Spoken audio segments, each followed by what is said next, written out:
So I'm Joelle from Improve Digital, and the question I've been obsessed with for the last 8 years is actually how can we stop annoying people with ads? And I think all of you agree on that.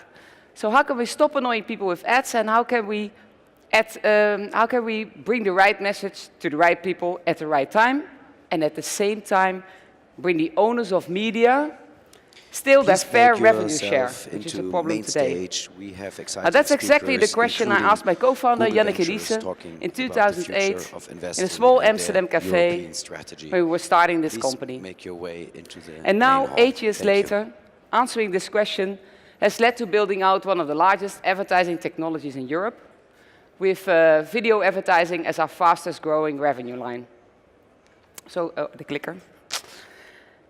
So what does Improve Digital do? We are the technology behind advertising marketplaces. So if you see an exchange, it could be based on our white label solution.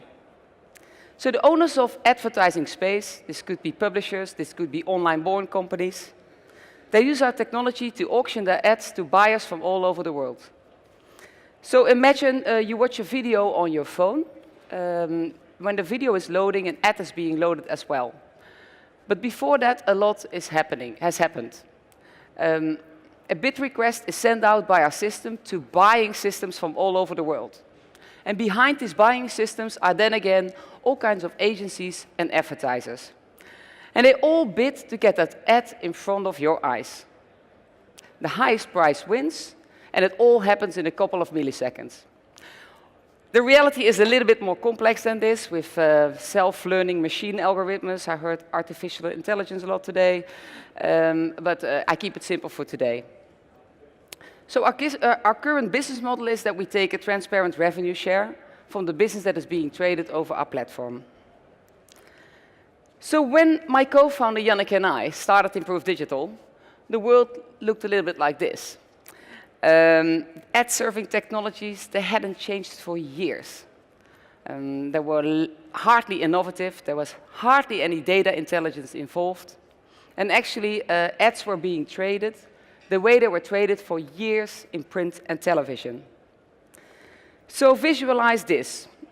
Very rare founder team. 2 female founders in the beginning of their 30s, planning to build out the largest advertising technology in the world.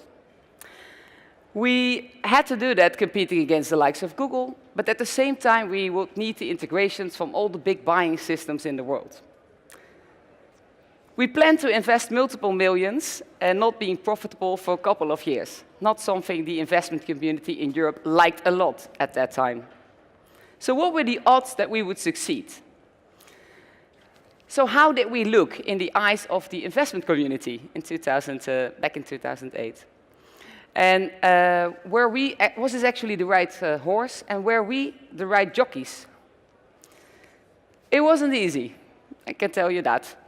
So we managed to bootstrap ourselves for the first 3 years. I sold my house, I spent all of my savings, and luckily we had a fantastic business angel. In 2011, the VC Endite invested in us. And soon we had business across Europe and in the tens of millions of revenues. So we're proud of what we have achieved today. If you look at Improve Digital today, over 250 digital titles are using our platform to monetize their ad space. For every euro of revenue we made in 2010, we're making now 15 times that amount, with only 3 times the amount of people. And around 170 people work at Improve Digital, and our revenues are above the 120 million euro. So, so far what we have achieved. To give you a picture about how big this is, Twitter sends around 200 billion tweets per year, and we send around 200 billion ads per year. But the thing I'm most proud about is, I think, the kind of team that we brought together to take this ride with us. Of course, we're 2 female founders, but to give you a little bit more insights, our CTO is completely blind. His right hand is called Mohammed. We have nationalities from Syria to South Africa. We've had gay marriages. We had babies being born in gay couples. So I think this is really fantastic and a true asset of the company. And if I look at the team, I'm pretty sure that they're going to reach a lot more in the next years. Because innovation starts with the ability to think out of the box, and I think a diverse team is just simply very good at that altogether. So, what sets us apart from the competition? Because there's more technologies out there.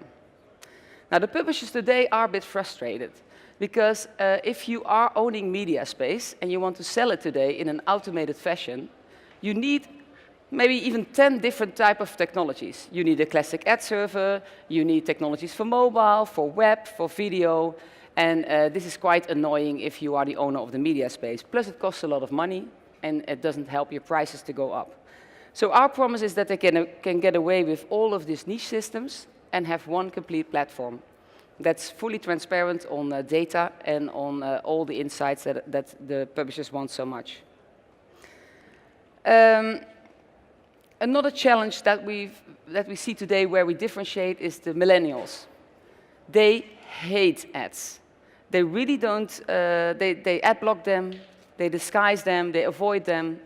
So here our platform comes in with data intelligence to make sure that what we send in the ads is relevant as possible as it can be today.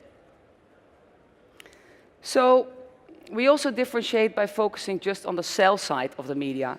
There's plenty of players out there that work on both sides, but we chose to be on one side of the equation, and that avoids a conflict of interest. So for the largest media owners out there, we are a true alternative to something that's more called the walled gardens out there of US tech players.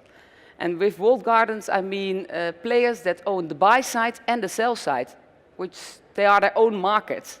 And that brings a lot of risk in terms of transparency and transparent revenue models. So there is another choice that we've made. So, where will we be 5 years from now? The advertising industry is super big. In 2020, it will be 674 billion worldwide. And sure, Google and Facebook will take a large part of that, no doubt about it. But there's room for others. And this is not just about online advertising. Actually, the lines between publishers, e-commerce, telcos, and other companies with reach are blurring. And it used to be the case that if you want to reach a certain audience, for example, somebody interested in buying a car, you had to go to that car website, or you had to put your ad in a car magazine. That's now no longer the case, because based on data, you can find that interested person in a car anywhere. And this opens up a whole new market, way beyond the existing publishing houses or television stations. So what exactly is a publisher? It could be any kind of party that has reach.